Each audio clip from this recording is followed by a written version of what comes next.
Cart will not move forward or reverse. Left rear wheel in hub assembly is not attached to the axle.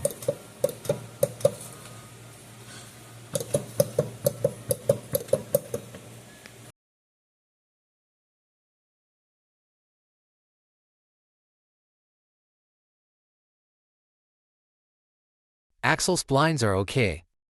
Hub assembly splines are gone. A new hub assembly should fix the problem.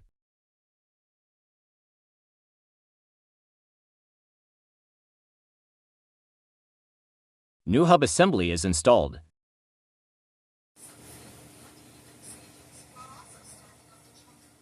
As good as new.